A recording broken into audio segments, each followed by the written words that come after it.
ગુજરાત રાજ્યની જૂનાગઢ મહાનગરપાલિકા અને 66 નગરપાલિકાઓમાં આગામી ચૂંટણીની જાહેરાત કરવામાં આવી છે। આ ચૂંટણીમાં 16મી ફેબ્રુઆરીએ મતદાન અને 18મી ફેબ્રુઆરીએ મતગણતરી યોજાવાની છે। આ વિસ્તારોમાં આજથી જ આચારસંહિતા અમલમાં આવી ગઈ છે।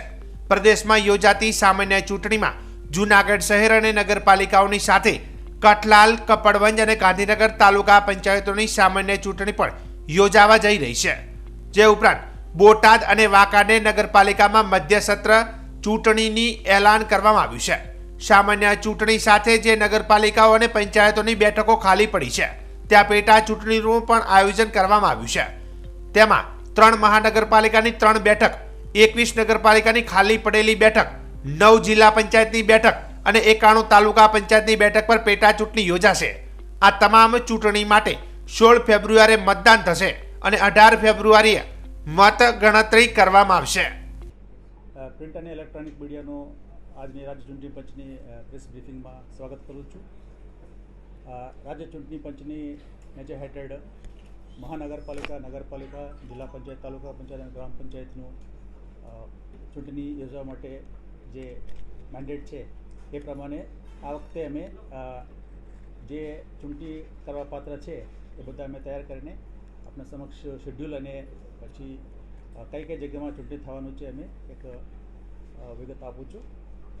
જે રાજ્ય સરકાર દ્વારા જે 27% અનામત બાબતમાં જે નિર્ણય થયા પછી અત્યારે અમારા પાસે જે ચૂંટણી કરવા પાત્ર જે મુદત પૂરું થઈ ગયેલી એવા બધાનો અમે તૈયાર કરીને એ પૈકી યોગ્ય ચૂંટણી કરવા માટે લીગલી કોઈ પ્રોબ્લેમ નથી એવા બધા યાદી કરેલા છે।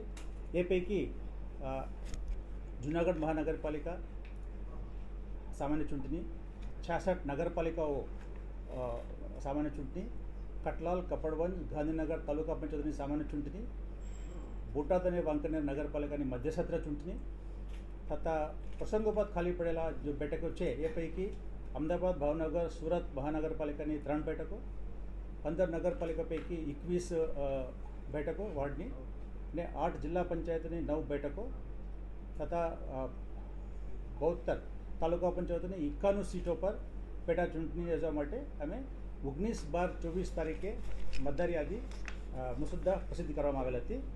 એ જે આપનો બધાનો ખ્યાલ છે જે રૂલ્સ પ્રમાણે મતદાર યાદીની તૈયાર કરવા માટે રૂલ્સમાં એવું જોગવાઈ છે એસેમ્બલીમાં જે ભારત ચૂંટણી પંચ દ્વારા જે યાદી તૈયાર કરવામાં આવેલ છે એ યાદીનો બેઝ તરીકે લઈને અમે અમારા જે મ્યુનિસિપાલિટી પંચાયતો માટે જે અનુકૂળ રીતે વાર્ડ રચના કરીને એની અમે ડ્રાફ્ટ તરીકે પ્રસિદ્ધ કરીએ છીએ। ત્યાર પછી અમે જે વાંધા સૂચના મંગાવીએ છીએ ત્યાર પછી એનો અમે આખરી પ્રસિદ્ધિ કરવાનું હોય છે। એના માટે જે રૂલ્સ નિયમ પ્રમાણે જે વાંધા સૂચના લઈને આજની તારીખે એ પ્રસિદ્ધ થઈ રહ્યા છે। સાંજ સુધી અમને આખરી પ્રસિદ્ધિ રિપોર્ટ આવશે। એમાં અમે શું કર્યો, જે 29 એટલે 29 ઓક્ટોબર 29/10/24ના થતા 6/1 એટલે હમણાં 10 દિવસ પહેલાં જે ભારત ચૂંટણી પંચે આખરી યાદી પ્રસિદ્ધિ કરેલા છે એમાં પણ જે નવા એડિશન થયેલા છે એનો પણ અમે સમાવેશ કરીને આજની તારીખે અમે આખરી પ્રસિદ્ધિ કરવામાં આવેલ છે। અને જે શેડ્યુલ છે આ પ્રમાણે છે। ચૂંટણી જાહેરાત એટલે આજની તારીખે છે અત્યારે થઈ રહ્યા છે 21/1નું। જાહેરનામાનું પ્રસિદ્ધિ કરવાની તારીખ 27/1/25। ઉમેદવારી પત્ર ભરવા માટે છેલ્લી તારીખ 1/2/2025। ઉમેદવારી પત્રોની ચકાસણી 3/2/25। ઓકે, ઉમેદવારી પત્ર પાછી ખેંચી લેવા માટેની છેલ્લી તારીખ 4/2/2025। મતદાનની તારીખ 16/2/2025 રવિવારે અને સવારના 7 વાગ્યાથી સાંજે 6 વાગ્યા સુધી। પુનઃ મતદાન પ્રશ્ન હોય તો એ 17/2/25ના તારીખે અને મતગણતરી તારીખ 18/2/25। ચૂંટણી પ્રક્રિયા પૂર્ણ થવાની તારીખ 21/2/2025। રિપીટ કરવાની કોઈ જરૂર છે? ઓકે, સારું, થોડા શાંતિથી બોલું છું। 2025 જાહેરનામા પ્રસિદ્ધ કરવાની તારીખ 27/1/25। ઉમેદવારી પત્રો ભરવા માટેની છેલ્લી તારીખ 1/2/2025। ઉમેદવારી પત્રો ચકાસણી માટેની તારીખ 3/2/2025। ઉમેદવારી પાછી ખેંચી લેવા માટે છેલ્લી તારીખ 4/2/2025। મતદાનની તારીખ 16/2/2025 રવિવારે સવારે 7 વાગ્યાથી સાંજે 6 વાગ્યા સુધી. પુનઃ મતદાનની જરૂર હોય તો 17/2/2025. મતગણતરી તારીખ 18/2/2025. ચૂંટણી પ્રક્રિયા પૂર્ણ થવાની તારીખ 21/2/2025. હવે ચૂંટણી હેઠળ સંસ્થાઓ વિસ્તારોમાં 21/1 આજથી ચૂંટણી જાહેરાત પૂરું થતાં આદર્શ આચારસંહિતા અમલમાં આવે છે અને ચૂંટણી ઉમેદવારી જે પત્રો છે, ફોર્મ છે, ભરેલા ફોર્મ એનું કમિશનની વેબસાઇટ ઉપર તમે જોઈ શકો છો, ડાઉનલોડ કરી શકો છો.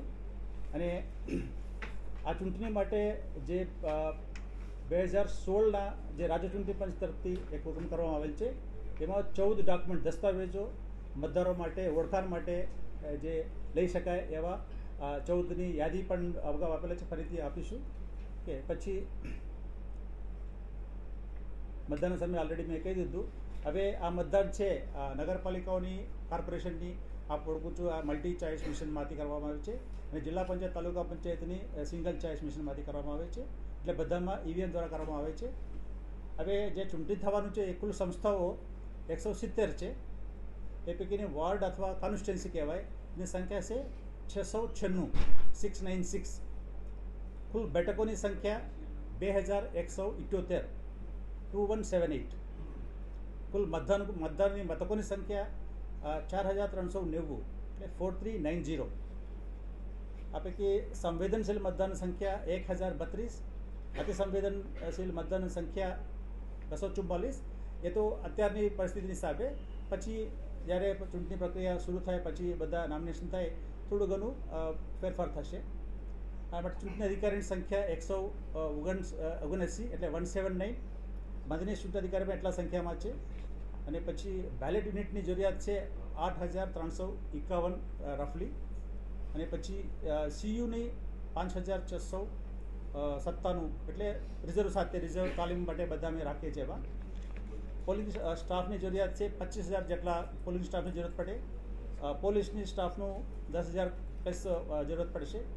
અને પુરુષ મતદારોની સંખ્યા 19,84,000 જેટલા છે. સ્ત્રી મતદારોની સંખ્યા 19,01,000 જેટલા છે.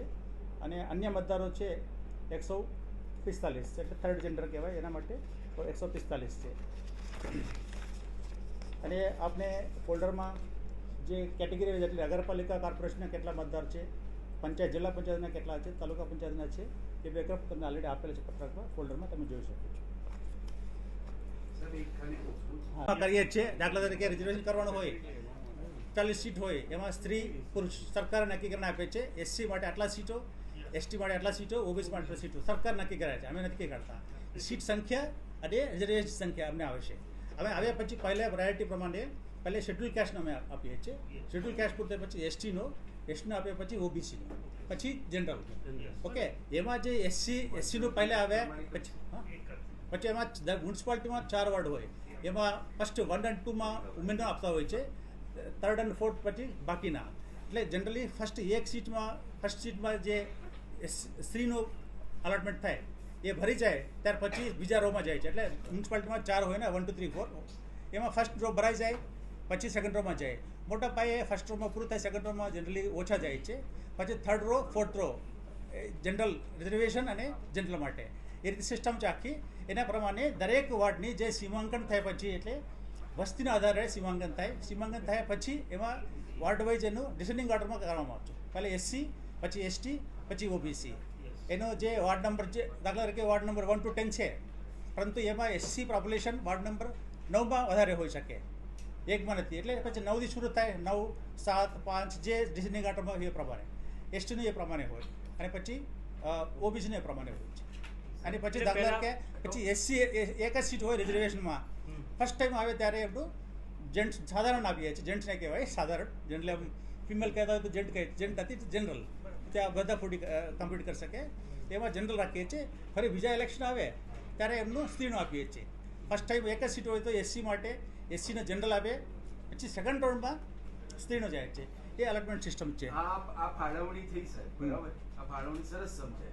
તો આ જ રીતે મતગણતરીમાં પણ વિજેતા આ જ રીતે જાહેર થશે. તમે મને એમ કહો, પહેલો એસસી તમે જાહેર કરવાનો, બીજો એસટી જાહેર કરશો, ત્રીજો ઓબીસી જાહેર કરશો, પછી સામાન્ય કરશો. તમે કોઈ લીડિંગ ક્વેશ્ચન આપતા નથી અત્યારે હા. આપકો પ્રશ્ન કાંઈ હિન્દી में बोलना है क्यों हिंदी બધા ગુજરાતી સમજે છે પછી